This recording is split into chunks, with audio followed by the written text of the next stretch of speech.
नमस्कार, मैं मनीष कुमार भारत की बात में आपका स्वागत करता हूं। आज हम बात करने वाले हैं तेजस्वी यादव, राहुल गांधी, अखिलेश यादव और राहुल गांधी। ये दो फोटोग्राफ्स जो मैंने आपको दिखाए, ये वोटर अधिकार यात्रा के टाइम पर एक्स पर पोस्ट किया गया। और इस पर दोनों यादवों ने एक बात कॉमन दिखाया। ये बताया, दोनों का अल्टीमेटली कहना यह था कि द्वापर हो या कलयुग, अगर आपका सारथी यदुवंशी हो तो युद्ध में जीत आपकी होती है। चलो, मैं ये माना अखिलेश यादव हो या तेजस्वी यादव, दोनों यदुवंशी हैं, दोनों ने सारथी का काम किया। तो इसका यह मतलब है कि सारथी में काम किया तो युद्ध में जीत आपकी होगी।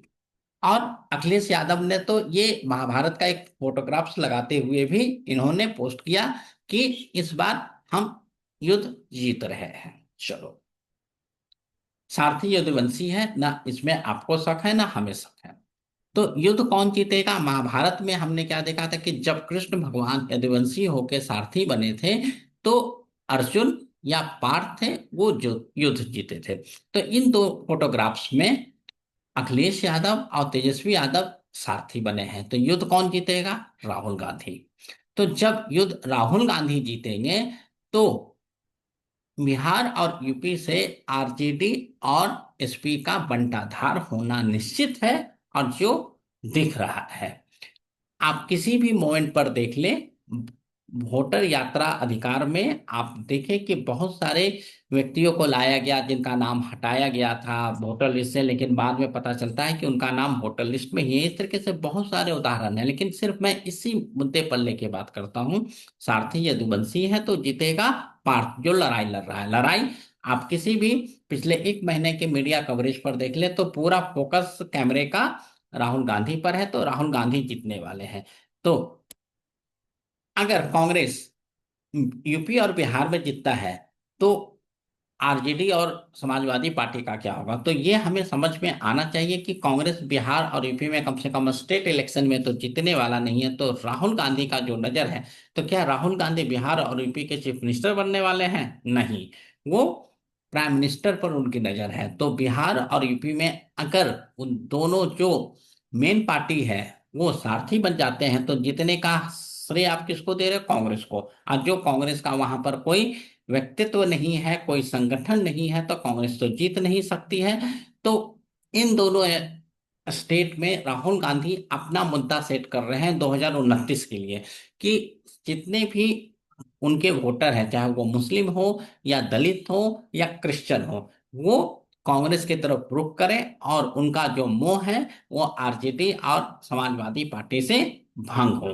तो ये समझना कि इन दोनों यादवों ने तो अपने आप को सारथी कर दिया, लेकिन सारथी करने के साथ ये बता दिया कि युद्ध, क्योंकि भगवान श्री कृष्ण ने तो शस्त्र उठाया नहीं था और भगवान श्री कृष्ण युद्ध जीते भी नहीं थे, युद्ध तो जीता था अर्जुन।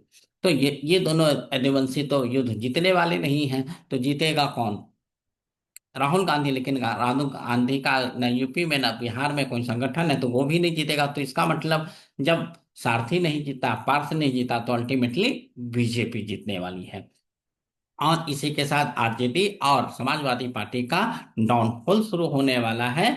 स्टेट इलेक्शन में भले ही सेंटर का जब इलेक्शन होगा जो हो रहा है 29 में, तो राहुल गांधी जरूर जीतेंगे, लेकिन अभी 2 महीने के बाद बिहार में स्टेट इलेक्शन है जहां पर आरजेडी का काफी क्षति होने वाला है। और उसके 1 साल के बाद समाजवादी पार्टी का क्षति होगा, क्योंकि समाजवादी पार्टी अभी इसी खुमार में है कि जब सेंटर में वो 37 सीट जीत सकती हैं, तो यहाँ पर आप पूरा का पूरा असेंबली इलेक्शन क्यों नहीं जीत सकते? तो ये तो समय ही बताएगा, लेकिन ये पूरा भरोसा है कम से कम 2025 में कि आरजेडी का सत्यानाश होने वाला है, क्योंकि सारथी आपने अपने आप को बना दिया और सारथी कभी भी युद्ध नहीं जीतता है। तो दोस्तों, आप इस चैनल को लाइक करें, सब्सक्राइब करें, और आप हमारे बातों से इत्तेफाक रखते हैं तो इस चैनल को सपोर्ट करें और लोगों तक जरूर पहुंचाएं। जब तक दोस्तों, नमस्कार।